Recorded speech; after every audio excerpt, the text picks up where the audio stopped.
Bienvenidos a Café de Innovación, el lugar donde las ideas se encuentran con el futuro.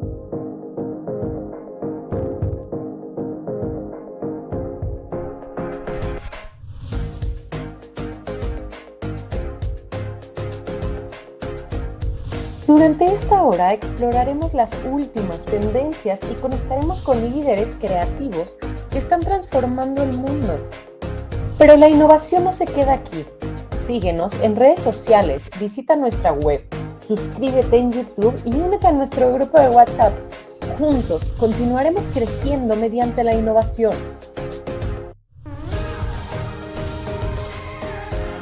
Café de Innovación, donde las ideas toman vuelo. Únete a nosotros para descubrir, crear y transformar.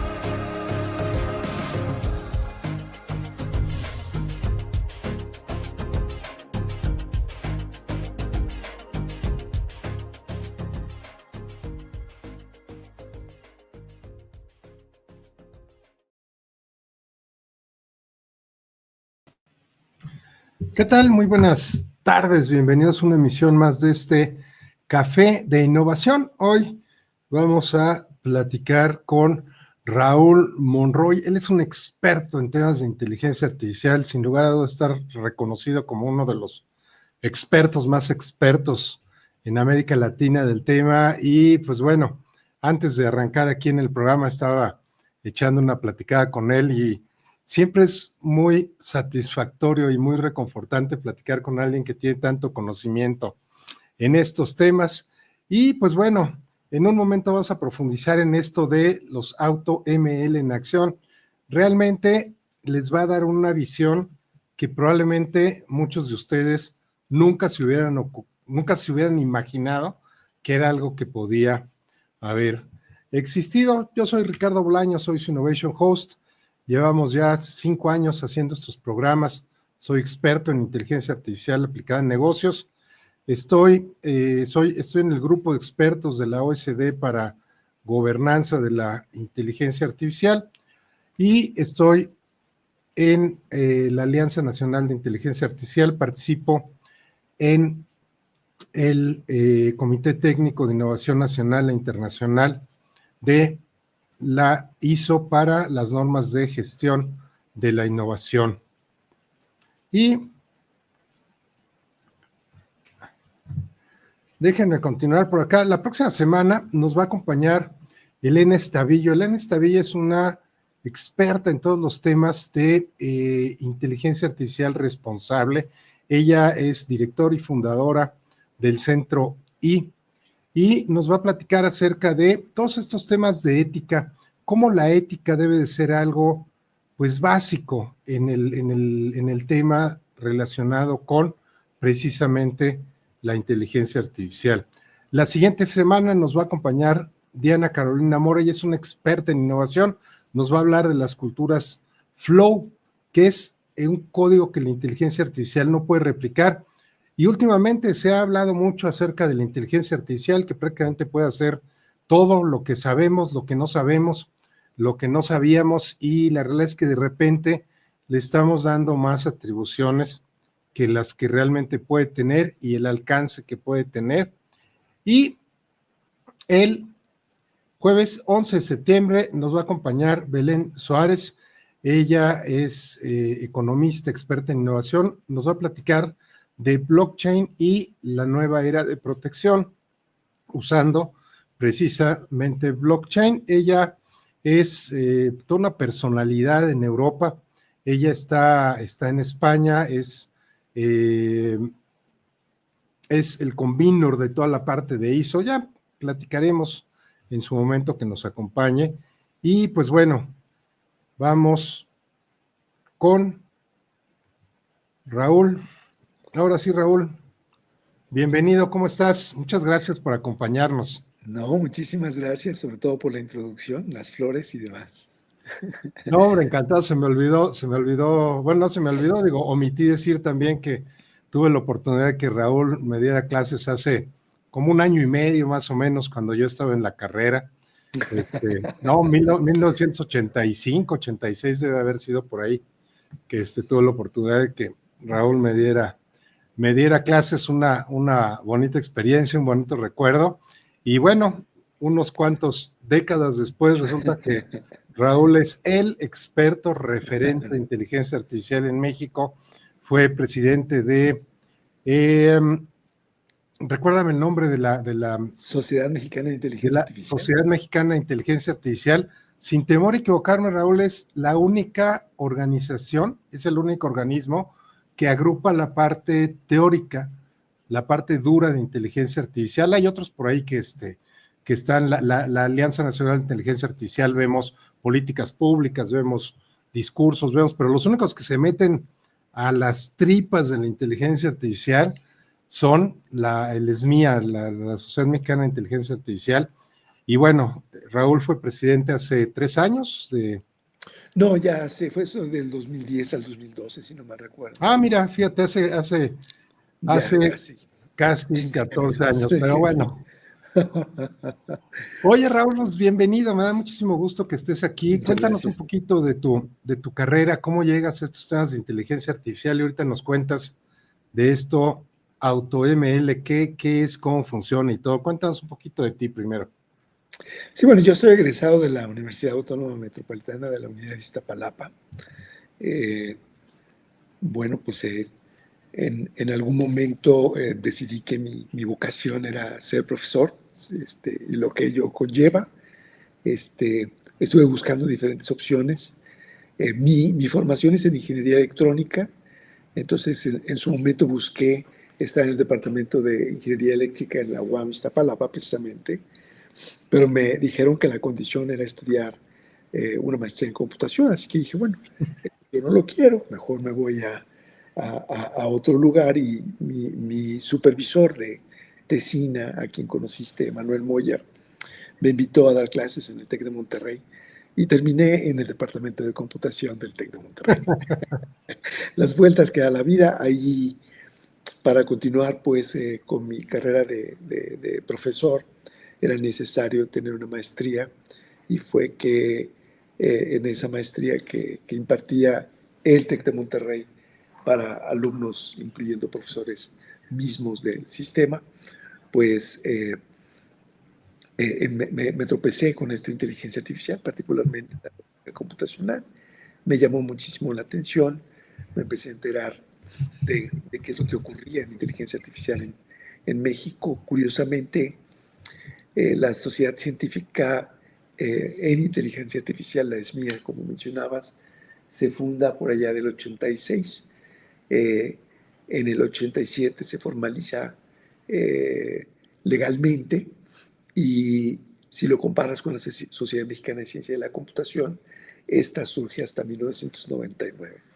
Así que podemos decir que como disciplina hay más historia, más anécdotas que contar de la inteligencia artificial en México que la ciencia de la computación. Y en su momento, pues, el TEC ofreció la oportunidad de, con licencia de trabajo, poder ir a estudiar un doctorado. Me estuve enterando de qué doctorados estaban abiertos y que permitieran, digamos, que tuvieran en su momento, ¿verdad?, oportunidades abiertas para estudiantes. No todos los programas ofrecen admisión semestral, hay unos que solamente ofrecen admisión anual, la gran mayoría. Y bueno, pues me topé con Edimburgo, que había allí el hijo de justamente el primer presidente que tuvo la Sociedad Mexicana de Inteligencia Artificial, el papá, de nombre José Negrete, ya fallecido, y el hijo, amigo mío, Santiago Negrete, estaba pues allá. Y allá fue donde lo conocí, me hice amigo de él, y fue precisamente por saber que él se encontraba en ese lugar, así como una relación que tuvo el TEC de Monterrey con la Universidad de Edimburgo a través de Francisco Cantú, un pilar de IA en México. En la IA en México, pues fue que llegué allá. Y obviamente en qué hice mi doctorado, pues en lógica computacional, razonamiento automatizado. Y bueno, Eso fue en 1992 a 97 y regresé y bueno, pues parte de lo que hice fue empezar a no solamente a incursionar en investigación propia, sino también en asociarme o estar junto con las sociedades científicas y evidentemente la ESMIA continuaba aún en ese tiempo y fui miembro de la sociedad. Empecé a moverme dentro de la mesa directiva, ya sabes, empiezas como, ni siquiera como vocal, sino eres la Z y pues poco a poco vas tomando posiciones, porque bueno, al final de cuentas se requiere mucho trabajo, mucho esfuerzo. En ESMIA estuve desde 1999 hasta el 2012. Continúo por allá, pero ya como expresidente, ¿no? Nada más dando recomendaciones cuando se requiere. Oye, Raúl, qué interesante. La verdad es que dijiste algo súper importante y ojalá muchas personas nos estén viendo, porque dijiste, la inteligencia artificial lleva muchos años en México. Me ha tocado platicar con algunas personas que dicen, es que vamos atrasadísimos en inteligencia artificial. Le digo, oye, no, le digo, que no hagamos transistores, chips, sí, pues en eso vamos bien atrasados. Le digo, pero hay otras cosas en las que sí estamos realmente metidos, sí se están produciendo cosas. Lamentablemente, muchas veces falta a lo mejor un tipo de apoyo más institucional que hace que muchos científicos de inteligencia artificial acaben moviéndose a otro lado. Y yo te diría que, y corrígeme si es mala mi percepción, dentro del paraguas de inteligencia artificial, yo pondría como esferas en el mismo arbolito, matemáticos, estadísticos, chance y hasta actuarios, computólogos e inteligencia artificial, que a final de cuentas pues es una mezcla de todo este tema, porque acaban viendo, digo, hace, no sé, 3, 4 meses me tocó platicar con unos matemáticos, doctores, investigadores del UNAM, son matemáticos, ¿no? Metidísimos en temas de inteligencia artificial. ¿Por qué? Porque, bueno, pues ahora sí que pues es la base y el sustento de todo esto, ¿no? Oye, Raúl, pues muy bien. Digo, la realidad es que creo que tienes muchas historias que contar con todo esto. Adelante, Sí, adelante. ahí agregaría también investigación de operaciones, ¿no? Claro. Las cosas que hacen, sobre todo las personas que estudiaron principalmente ingeniería industrial, investigación de operaciones es algo también muy relacionado con el área. Todo lo que significa, ya sabes, manejo de inventarios, el tratar de desperdiciar, pues, por ejemplo, material al momento de hacer cortes sobre, por ejemplo, un pedazo de tela, de tal suerte que no puedas aprovechar al máximo, pues, ese material. Entonces también claro. son problemas muy semejantes o los mismos en ocasiones. Sí, la médula del problema es el mismo, ¿no? El famoso Ogata era el libro, el autor del libro de investigación de operaciones que todo el mundo se daba de topes, ¿no? Con ese y bueno, pues todo lo que le puedas colgar ahí, teoría de colas, autómatas determinísticos, o sea, la realidad es que podrías abrir un cúmulo de teorías y de disciplinas que están girando alrededor de esto, pero que luego, pues los que estamos afuera, que no estamos haciendo ciencia de inteligencia artificial, pues nada más vemos la punta del iceberg. Y entonces muchas veces creemos que sabemos cuando no entendemos cómo funciona por dentro todo el esquema. Oye, cuéntanos un poquito más de todo este tema de inteligencia artificial. Cuéntanos de este tema que seleccionamos de los auto ML, qué son, cómo funcionan. Cuéntanos un poquito de tus investigaciones. Sí, bueno, déjame nada más, no sé si decirlo como precisar, pero me voy a centrar un poquito más sobre un tipo de AutoML que es NAS, Neural Architecture Search, o NAS, ¿verdad? Que sería la forma en como leeríamos en cristiano, como dicen las siglas del término en inglés, pero es un tipo de AutoML y AutoML pues eh, digamos que es una tendencia, un programa de investigación que busca crear métodos, herramientas que automaticen el proceso que permite aplicar técnicas de aprendizaje máquina, machine learning, en, en la solución de tareas. Y todo, pues al final, se reduce en, si ya uno es diestro en el uso de estas técnicas, reducir el esfuerzo, ¿verdad? Ser eficiente para que la manipulación de datos particularmente sea lo más sencilla, lo menos dolorosa, pero también tiene que ver con decidir qué técnicas aplicar, ¿verdad? Dejarle todo lo que le llamamos el pipeline, que el término que usamos y se usa es un anglicismo, ¿verdad? Pero que se refiere pues, a todas las pequeñas etapas que vas realizando, procesamientos que vas realizando en todo el proceso desde que te planteas resolver una tarea, el cómo la estructuras, si es una tarea de aprendizaje, si es una tarea de clasificación, si es una tarea de regresión, que es una forma de clasificación, pero que clasificas en el continuo, es una predicción al final de cuentas. De hecho, la mayor parte de la gente lo plantea al revés. La regresión es lo general y la clasificación es predicción en el discreto. Entonces, series de tiempo, detección de anomalías, etcétera, etcétera. Entonces, todas estas tareas, al final de cuentas, un científico de datos o una persona que hace machine learning tiene ya una serie de armamento, un armamento, ¿verdad? Y un conocimiento general que va diciendo, bueno, primero que tenemos que hacer esto. Y esto puede ser limpieza de los datos, conocer lo que significan hacer un poco de ingeniería de los rasgos de esos datos o de las características con las que se describen los datos, de tal suerte que puedas, digamos, tener a tu disposición la mejor predicción posible. Pero entonces esto lo que hace es automatizar. Y hay diferentes enfoques, ¿verdad? Uno podría pensar en que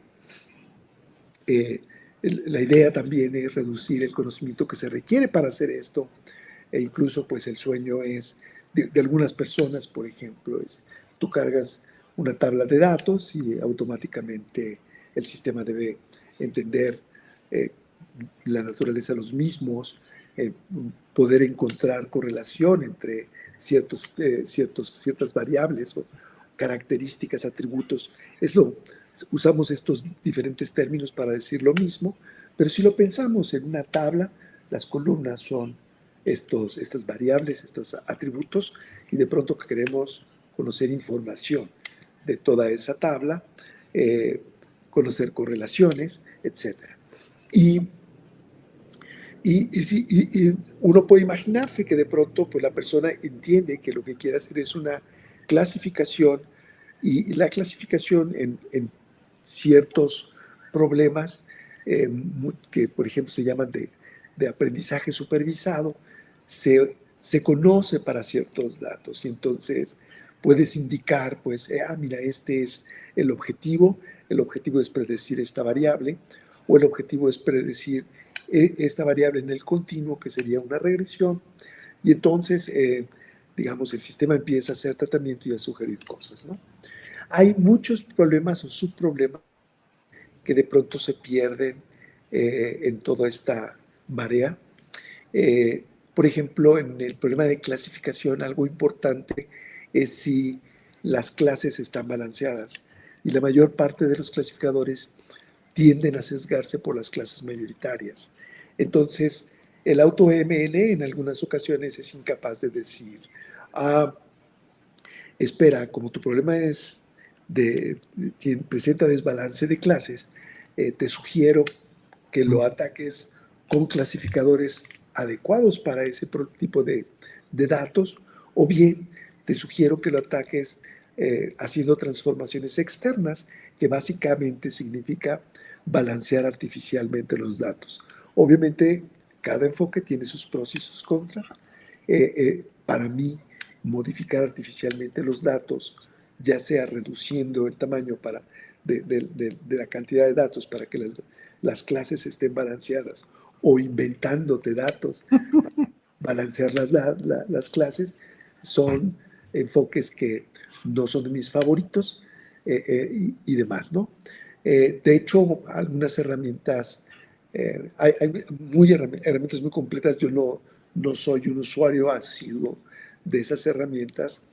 Lo que comúnmente usamos en el contexto de mi trabajo es el AutoML que tiene Azure de Microsoft, o por ejemplo AutoWeka, que básicamente dicen, pues yo estoy descubriendo un nuevo o inventándome un nuevo clasificador, y lo que yo quiero es ver si AutoWeka o AutoML de Azure pueden encontrar un clasificador mejor que el mío.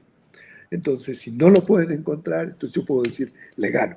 Entonces, claro, ese es completamente automático, busca, no sé, elegir los mejores, se le conocen como hiperparámetros de los modelos.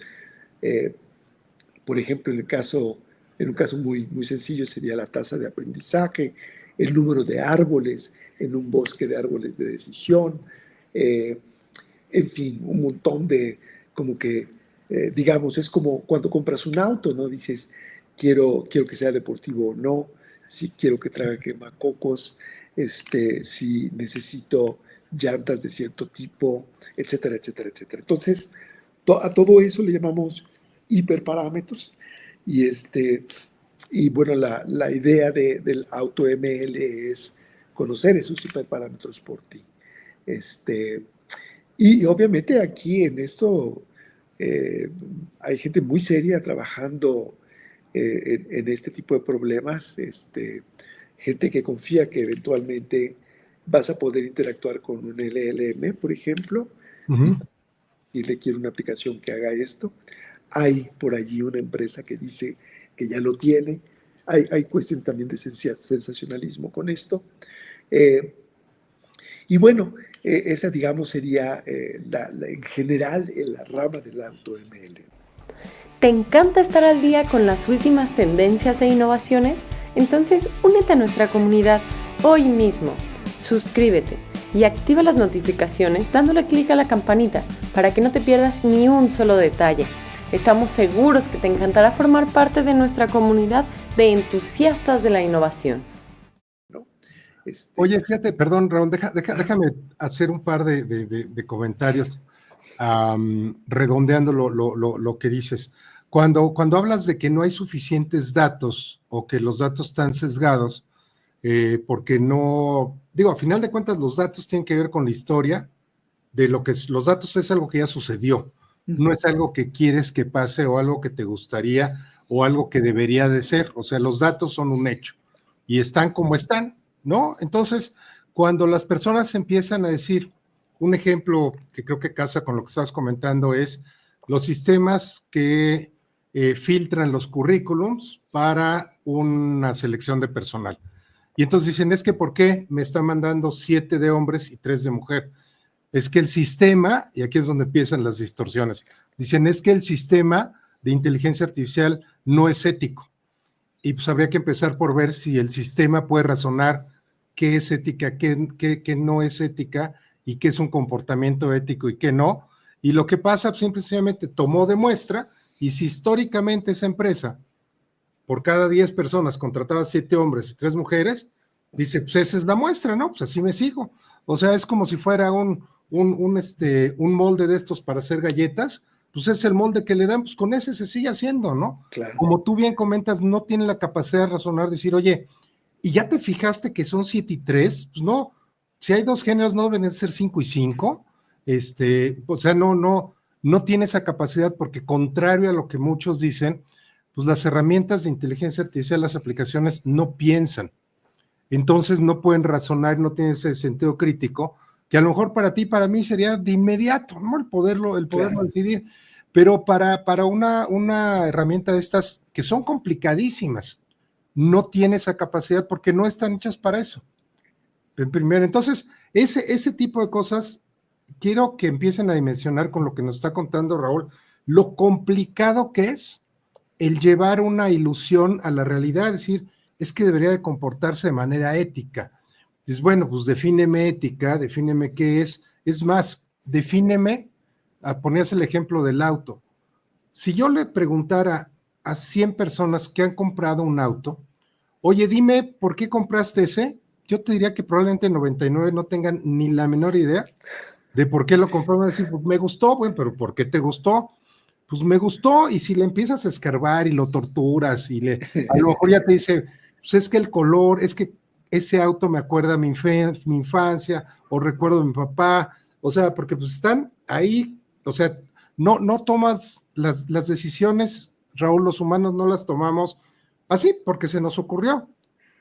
Realmente atrás de ese se me ocurrió, hay todo un entramado de árboles de decisiones que tenemos, que vamos viendo, este no, este sí, este no, las llantas, esto, y un montón de cosas que se agrupan en lo que le llaman intuición, ¿no? Pero pues realmente hay un entramado de escalones de toma de decisiones atrás de eso. Pues imagínense ese entramado complicado que le tengas que explicar a un programa y lo tengas que programar en instrucciones, cómo hacerlo. Lo que hablabas de los árboles, pues imagínate cientos de miles de árboles que tienes que ir navegando con esos para poder dar una opinión más o menos acertada de algo que le estés preguntando, que estés investigando, que estés queriendo pronosticar o interpretar. Y entonces, Raúl, acaban siendo problemas complejos que ya cuando usamos la aplicación se ve bien fácil, pero pues no sabes todo lo que está dentro, ¿no? Claro. Sí, yo creo que una forma de, digamos, como ejemplo, en donde se presenta tanto esto del desbalance de clase como sesgo, podría ser, por ejemplo, la parte de fraudes, ¿no? Afortunadamente hay menos fraudes que cosas, que operaciones no fraudulentas, ¿no? Pero eso querría decir que si un método de aprendizaje máquina no maneja apropiadamente el desbalance de clases, va a decir que todo no es fraude. Claro. Ajá. Y entonces, si ocurre que el 99% de las operaciones no son fraudulentas, bien puede ser que pues, cuando tú digas, voy a verificar qué tan bueno es mi clasificador, y a lo mejor el clasificador es determinista, dice, esto no es fraude, esto no es fraude, esto no es fraude. Se va a equivocar 1% nada.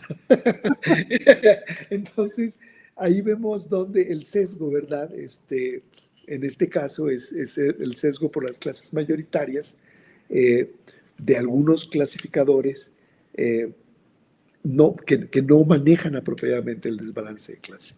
Es algo interesante porque al final de cuentas, pues mucho de esto es un espíritu frecuentista, ¿verdad? Y entonces lo más frecuente, como decías, mientras está detrás del escenario, la teoría de las masas, ¿verdad? Muy bien. Ok, bueno, pues mira, entonces eso es AutoML y dentro del AutoML está esta otra cosa que se llama NAS, ¿no? Y de NAS lo que buscas es encontrar una red neuronal que resuelva un problema. Y el problema es que, pues cuando dices, wow, eso está interesantísimo, ¿no? Pero resulta que es más rudimentario de lo que digamos, de lo que promete, ¿no? Porque, no sé, idealmente tú debieras poder decirle a la máquina, pues, qué es lo que quieres, cuál es el problema que quieres resolver, y la máquina debería encontrar la solución, ¿verdad? Pero describir el problema, incluso pues mucha gente aboga que debe hacerse de manera formal. En el caso de NAS así no es. Ni siquiera es a través de ejemplos. Porque eso también sería ideal, ¿no? Tú dices, mira, así está mi imagen y así la quiero. por ejemplo, en imágenes médicas, ve cómo está esta imagen borrosa, no me sirve, por ejemplo, para dirigir o asistir a una cirugía, la quiero así. Y entonces, si pudieras poder, por ejemplo, explicarle, al menos en ese nivel, a través de ejemplos, qué es lo que quieres que la máquina encuentre, pues sería padrísimo. La realidad es que no existe eso.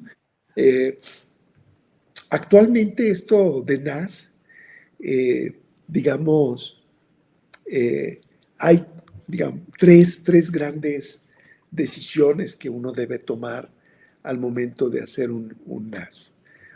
Una es que uno tiene que decirle de manera explícita al sistema cuál es el espacio de arquitecturas de redes neuronales donde se encuentra la solución. Y por supuesto, si te equivocas ahí, pues no importa cuánto busque, ¿verdad? No va a encontrar la solución. La siguiente decisión que debes tomar es cuál es el método de búsqueda, el algoritmo que va a buscar en ese espacio, para que de manera sistemática, heurística o como sea, vaya encontrando o refinando la búsqueda hasta encontrar la arquitectura idónea o ideal. Y luego al final, donde está la cosa todavía peor, es que todos estos métodos funcionan con una estrategia viejísima que se llama genera y prueba. Es como si yo dijera, bueno, quiero hacer le voy a llamar nave, que me permita viajar del punto A al punto B en el espacio aéreo. Entonces se me ocurre una cosa, la armo, me subo en ella y la intento volar. Y ya si no pasa, pues entonces me regreso, vuelvo a buscar otra arquitectura, otra nave, a lo mejor le pongo las alas más grandes, o a lo mejor bajo la inclinación, o la subo, o le pongo no sé qué cosa, la armo, ¿verdad? Hay que armar esas cosas, hay que proveerle con todas las cosas que se necesite, y luego, pues experimentar con ella a ver si puedo volar. Lo mismo acá, no importa cómo busques, lo que digas, este es un candidato, pues entonces tienes que decir, bueno, si es un candidato, lo tengo que probar. Y resulta que probar cada candidato es muy, muy caro. No te puedes dar el lujo de hacerlo. Entonces, esos son los tres bloques más importantes. No sé cuál quieras platicar primero, pero los tres tienen su propia complejidad. Oye, y fíjate que pues empecemos por el primero, el buscar, o sea, en dónde vas a buscar, es una decisión netamente humana, es una decisión además que tiene que tener una base de conocimiento y tienes que tener muy claro lo que quieres conseguir, ¿no? Porque si tienes 10 espacios diferentes donde puedes buscar, pues es como si te pones a buscar algo, o sea, te pones a buscar en no sé, en el cajón de la ropa, te pones a buscar una sopa de fideo. No lo vas a encontrar por muy bien que busques, por muchas ganas que le eches, por muy astuto que seas. ¿Por qué? Porque estás buscando donde no hay lo que tú necesitas encontrar. Exactamente, ya le diste ahí al punto. Entonces, se requiere conocimiento para poder diseñar ese espacio. Pero entonces, pues ese conocimiento básicamente viene de leer literatura que ha propuesto arquitecturas para resolver el problema. Y son únicamente de ese problema, como dices. Por ejemplo, en visión computacional, pues hay problemas de clasificación, como por ejemplo saber si dentro de la imagen hay un gato, hay un perro, etcétera, etcétera, ¿verdad? O si yo tengo un vídeo, yo puedo segmentar figuras que posiblemente sean humanas, puedo entrenar un sistema para que reconozca un jugador y demás. Pero yo lo que estoy buscando es la red, el fierro, la arquitectura. No es un programa en el sentido tradicional, pero es eso, una red neuronal que me permita realizar esa tarea. Y si yo la aplico, esas arquitecturas, para el problema de transformar la calidad de una imagen, pues no voy a encontrar una mejor imagen. Entonces, si tu problema es super resolución, pues debes leer muchas, digamos, sí, conocer mucho sobre estas arquitecturas con el propósito de buscar una, como que idealmente, podemos pensar en una codificación, ¿no? De tal suerte que uno de los códigos posibles pues representa la arquitectura del doctor que está en Singapur, que ya resolvió el problema. Otro codiguito pues representa una arquitectura muy diferente, pero al final de cuentas, una arquitectura que se puede expresar, y nada más que esta la inventó un cuate que está en México. Entonces así, el encontrar ese espacio de búsqueda es un problema de diseño y puede tomar meses. Y en ocasiones incluso se deja, hay arquitecturas que dices, no, esta no la voy a representar y por lo tanto el sistema no la va a encontrar. Y entonces lo que va a hacer es como si fuera, este espacio es como una familia de un montón de arquitecturas, pero son espacios muy grandes, muy grandes, ¿no? No sé, de 2 a la 20. Es enorme, o sea, es muchísimas arquitecturas como para que tú puedas, de manera manual, entender qué arquitectura es, codificarla, ¿verdad? Llevarla a un programa, entrenarla, verificar que es buena o mala, y luego verificar otra. No puedes hacer una búsqueda, se llama, digamos, exhaustiva. No hay manera. Ya no te escucho. Ya. Sí, no, definitivamente déjame a lo mejor más retomar. Búsqueda exhaustiva es cuando tú revisas todo lo que hay, lo cual es prácticamente imposible, ¿no? Es como si tú dijeras, oye, pues vamos a revisar ahora que estuvieron de moda las elecciones. Oye, vamos a ver exactamente quién va a ser el ganador. Si tú quisieras algo que fuera totalmente certero, asumiendo que al que le preguntas te va a decir la verdad, le tendrías que preguntar a los 120 millones o a los 100 millones de ciudadanos mexicanos que iban a votar, lo cual es prácticamente imposible. Eso es una búsqueda exhaustiva, o sea, no hay forma. Si tú quisieras revisar, no sé, un medicamento o una condición de las gallinas, ¿no? Tendrías que probar todas las gallinas que existen en México, en el mundo o en una región, lo cual es prácticamente imposible. Entonces, por eso dices, pues si hay 100 gallinas, yo creo que con que revise 10 ya sale, ¿no? Y si justo tomaste las 10 gallinas que fueron las que corrían más rápido, las que se formaron para la prueba y todo, entonces a lo mejor no es lo más conveniente porque no está balanceado, acaba teniendo un sesgo, pero para eso, Raúl, pues tienes que tener el colmillo de saber cuáles son los que buscas para que puedas llegar a un mejor resultado.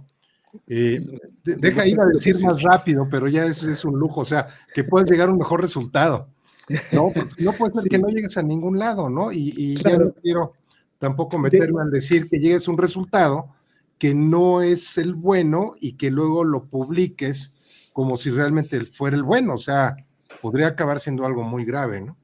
Claro, en realidad, ahí como dices, lo que usamos como referencia, como, digamos, contra quien nos comparamos son las cosas que los humanos han producido. De hecho, sin esos productos humanos no hubiéramos podido llegar al diseño del espacio de búsqueda. A menos, bueno, a menos que tuvieses mucha educación en redes neuronales, te dieran otro problema y tú dijeras, está por aquí. Porque al final de cuentas también los humanos, ¿verdad? Decimos, pues, yo creo que la solución tiene esta forma. Las pruebas y dices, esto no funcionó, le voy a quitar, le voy a mover, le voy a poner otro cuadrito, otro módulo de aquí o de allá y a ver qué pasa. Y genera, ¿verdad? Genera y prueba, o prueba y error, como le decimos, ¿no? Y efectivamente, en esta búsqueda sistemática que es imposible, ¿verdad? Pues lo que tratas de hacer es, voy a tratar de encontrar lo más pronto posible algo que le gana a mi referencia o a toda esta bola de referencias. Y entonces, este programa de AutoML llamado NAS, pues prácticamente podemos decir que se reduce a encontrar una mejor arquitectura que la que han encontrado los seres humanos. También hay algunas otras cosas, unas ventajas, porque tú podrías decir, es que yo quiero que sea la mejor en este problema de restauración de imágenes, pero con esta aplicación, o que tenga la capacidad de enfocarse en este pequeño detalle, que es común a todas las imágenes que voy a manejar, que no tiene nada que ver, por ejemplo, con restauración de imágenes históricas, etcétera, etcétera, ¿no? Pero sí, efectivamente, muy bien, muy bien. Igual, nuevamente el micrófono, Ricardo. Aquí para no escuchar ya. Hablamos de 3 pasos. El primero era esta parte de seleccionar el modelo. Cuéntanos un poquito del segundo paso. Sí, digámoslo así, al final de cuentas, tú tienes una representación de estas arquitecturas y de alguna manera vas buscando en este espacio que definen, ¿verdad? Si lo vemos como una cadena de unos y ceros que representa a una arquitectura, pues vas mutando, ¿verdad? Los ceros y los unos para ir explorando las arquitecturas. Y esto, pues obviamente a mucha gente dijo, pues este es un ejemplo clásico en donde puedo usar evolución, ¿verdad? Lo que se conoce como el enfoque evolutivo para hacer la búsqueda con algoritmos genéticos. Y eso es algo muy común. Menos común es que uses una búsqueda multiobjetivo, es decir, pues de pronto, pues mucha gente dice, bueno, yo tengo esta arquitectura que es muy buena para este problema, restaura imágenes muy bien. Un elemento importante para medir esa capacidad de restauración es el pico de la relación señal-ruido, que en tus clases de electrónica recuerdas perfectamente. Y lo que dicen es, pues ya mira, esta es muy buena, reduce o lo aumenta más bien.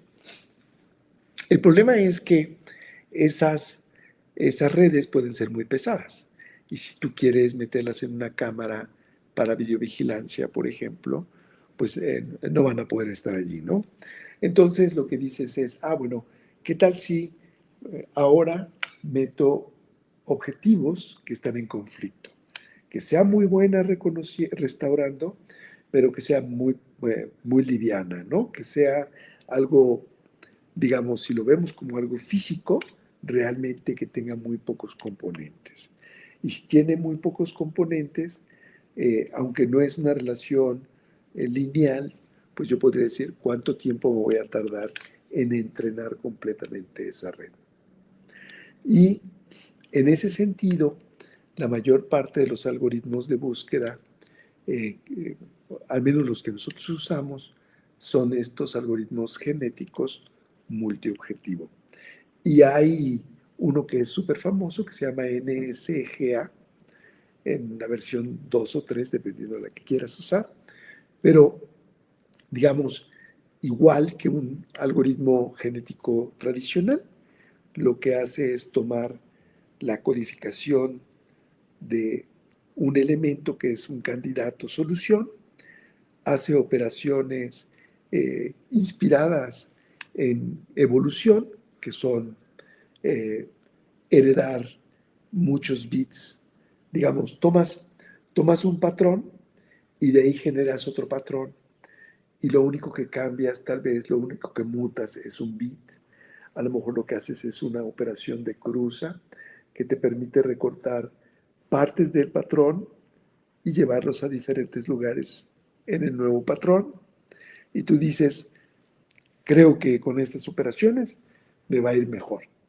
Eh, la única restricción, ¿verdad?, es que al momento de considerar buenos candidatos, te preocupas de que cumpla a lo más los 2 o los 3 objetivos o los 4 objetivos que te hayas planteado. Como estos objetivos generalmente están en conflicto, pues no puedes, en lugar de que haya un óptimo, hay muchos óptimos. Es como si tú quisieras usar Waze, por ejemplo. Waze no tiene esta particularidad, pero lo debería tener, que dijera, a ver, quiero ir de lugar A a B, y entonces, pues normalmente te da la ruta más corta en tiempo. Pero si tienes que pasar por casetas, te gustaría que te diera, por ejemplo, pues los precios, ¿no? Aquí puedes llegar, ¿verdad? Muy rápido, pero te va a costar muy caro. Acá vas a llegar lo más lento, pero no vas a pagar un peso. Pero en medio de estos dos puntos hay un buen de opciones, ¿no? A lo mejor no son muchas en el caso de Waze, pero por lo menos unas 5 opciones te podrían dar, pero que fuera muy claro cómo estás, digamos, perdiendo en tiempo, pero ganando en costo. Dejas de invertir más dinero para llegar al lugar y a lo mejor todavía estás dispuesto el colchón que te da el tiempo de llegada, estás dispuesto a asumirlo, ¿no? O al revés, el colchón en términos de lo que estás dispuesto a pagar, estás dispuesto a asumirlo, ¿no?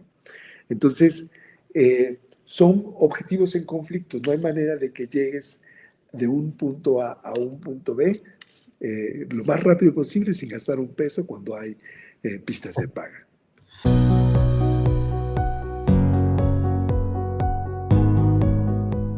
¿Te gustaría hablar de vino con seguridad, disfrutarlo con conocimiento y convertirte en un verdadero experto? Soy Vino es un programa completo diseñado para transformar tu relación con el vino. Con nuestros ebooks y cursos online on demand, aprenderás desde la historia del vino hasta cómo catar, maridar y apreciar cada copa como un profesional. No importa si eres principiante o entusiasta, aquí tienes todo lo que necesitas para dar un gran paso. Y créeme, será un cambio positivo para tu vida. Haz clic en el link de la descripción y comienza hoy tu viaje en el mundo del vino. El conocimiento te está esperando.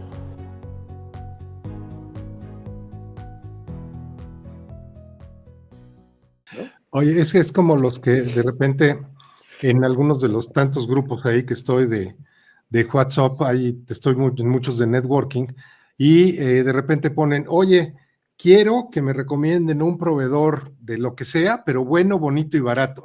Perdón, no aplica. O sea, si es bueno y bonito, no va a ser barato. Si es barato y bonito, no va a ser bueno. Si es. Entonces, pues aquí es lo mismo, Raúl, y imagínate, eventualmente, no me acuerdo, creo que Maps sí te da, o sea, te da opciones de rutas y sí te dice, por acá cuesta tanto, por acá cuesta tanto, de repente se equivoca, pero sí te da las opciones, pero como tú bien dices, lo ideal sería poder tener parámetros y decirle, oye, yo quiero una ruta que sea lo más rápido, que sea por avenidas principales y que no me gaste más de tanto, ¿no?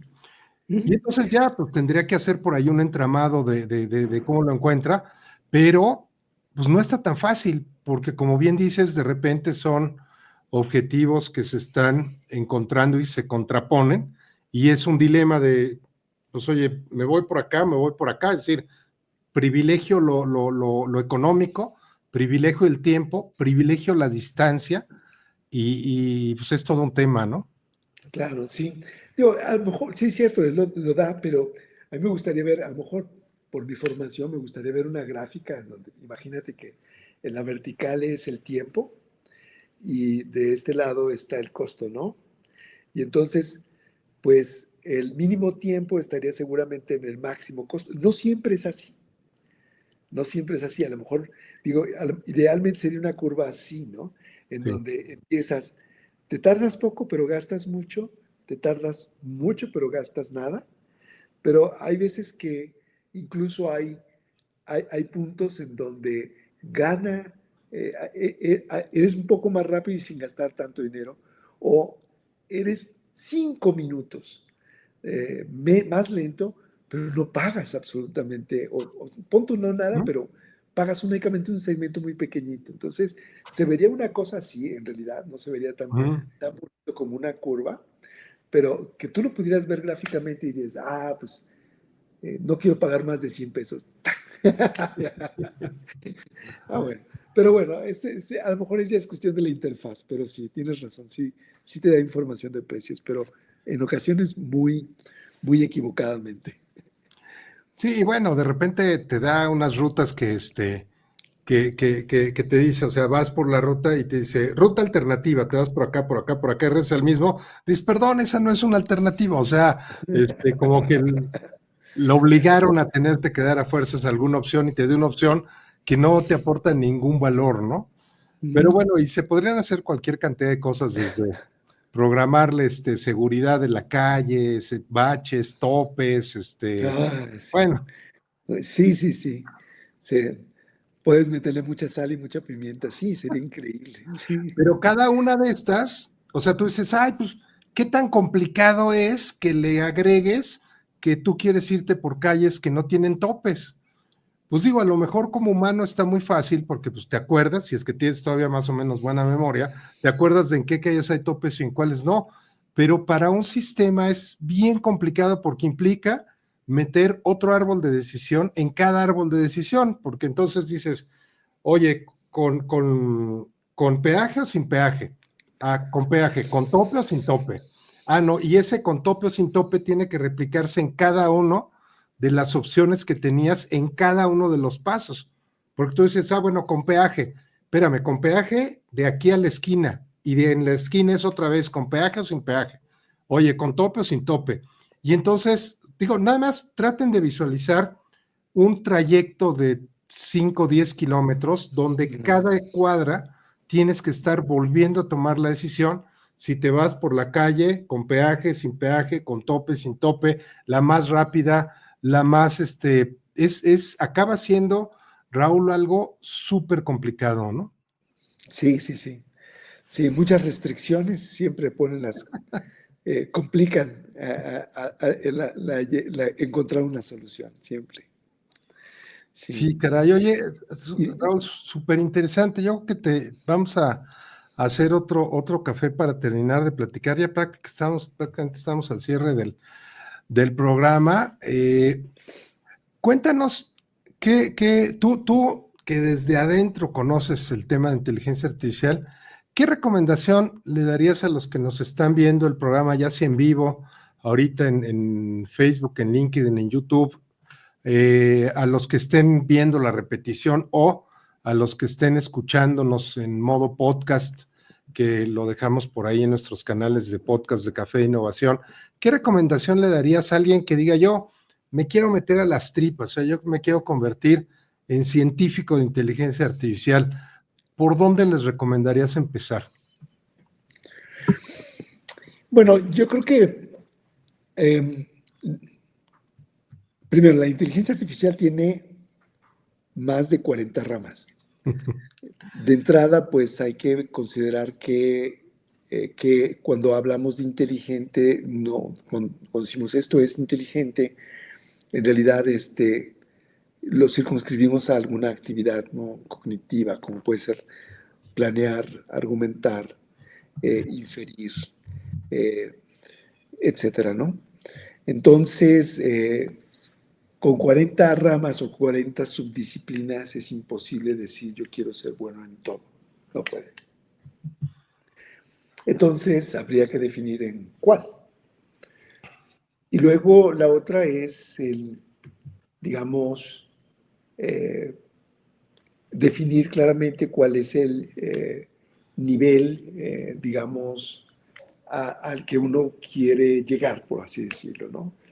Si me lo planteas como lo acabas de decir, quiero llegar a entender las tripas de cualquier red neuronal o etcétera, etcétera, pues entonces habría que prácticamente empezar una carrera en donde pues estudiaras matemáticas, pero no cualquier tipo de matemáticas. La lógica matemática a lo mejor no te va a servir para eso, pero necesitas conocer evidentemente probabilidad y estadística, necesitas conocer física, conocer lo que es una función de energía, necesitas conocer álgebra lineal, necesitas conocer teoría de la información. En fin, creo que podríamos enumerar y son un buen de áreas para poder llegar a un nivel, digamos, como pues la persona que ganó el Nobel o la persona que ganó el premio Turing por encontrar una variante de un algoritmo que te permite entrenar a una red neuronal para resolver un problema. Para poder llegar a eso, pues sí necesitas matemáticas muy sólidas. También conocimiento de física, porque muchos de estos problemas, la contribución de este cuate que ganó el premio Nobel es porque una de las contribuciones más importantes es porque para entrenar una red neuronal a él se le ocurrió usar una función de energía, pero porque tenía conocimientos de física, ¿cómo se llama esto? De física estadística mecánica, hay un principio de mecánica que en este momento se me olvida el nombre y que lo aplicó correctamente. Entonces todo el mundo dijo, esto es genial, y de ahí empezó a jalar la hebra, ¿no? A jalarse la hebra, porque empezaron a buscar diferentes métodos. Se encontró, por ejemplo, que el método que él propuso tenía un inconveniente terrible, pero que alguien, después de 20 años, encontró la forma de resolverlo. En fin, ¿no? Entonces, sí se necesitan muchas matemáticas sólidas. Sin embargo, hay muchos problemas que enfrentamos diariamente que podemos resolver usando como usuarios de inteligencia artificial, pero no usuarios, no sé, como quien se sube a un auto y no sabe cambiar la llanta, o abre el cofre y dice, pues el motor se ve que ahí está. Entonces a lo mejor podría ser como un conductor de carreras, ¿verdad? Que conoce su máquina, sus llantas, conoce muchas cosas técnicas que incluso se me escapan, las desconozco, y que siendo un buen conductor de una muy buena máquina, puedes hacer cosas increíbles, ¿no?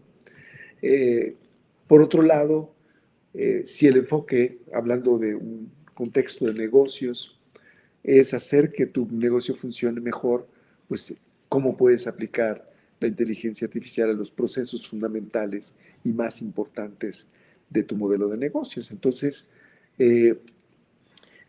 no sé, ahora sí que dependiendo del lugar al que se quiera uno llegar, no necesitas, es lo bueno ahora, estamos en un nivel de conocimiento de IA, o de desarrollo más bien de IA, que no necesitas conocer los artículos que se han publicado en los últimos 70 años. Correcto. Muy bien, Raúl. Oye, pues te agradezco muchísimo que nos hayas acompañado el día de hoy. A mí me abres un panorama muy, muy interesante. Aprendo, como siempre, cada vez que platico contigo, y pues te agradezco muchísimo a la audiencia que nos está viendo y escuchando. Les agradecemos muchísimo y pues nos despedimos. Nos vemos el próximo jueves, igual de 6 a 7. Que tengan un excelente fin de jueves, un excelente viernes y fin de semana. Raúl, muchísimas gracias. Gracias a ti, y es recíproco el aprendizaje también, ¿eh? Un abrazo. Muchísimas gracias, hasta luego. Gracias por acompañarnos en esta emocionante travesía en el Café de Innovación.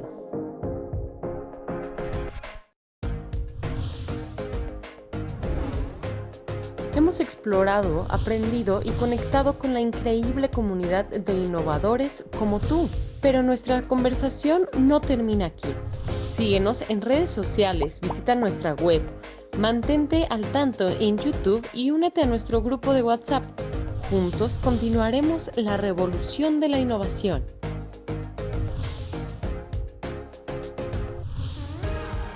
Hasta la próxima semana, donde seguiremos explorando el futuro. Café de Innovación, donde cada despedida es el comienzo de una nueva aventura. ¡Hasta pronto!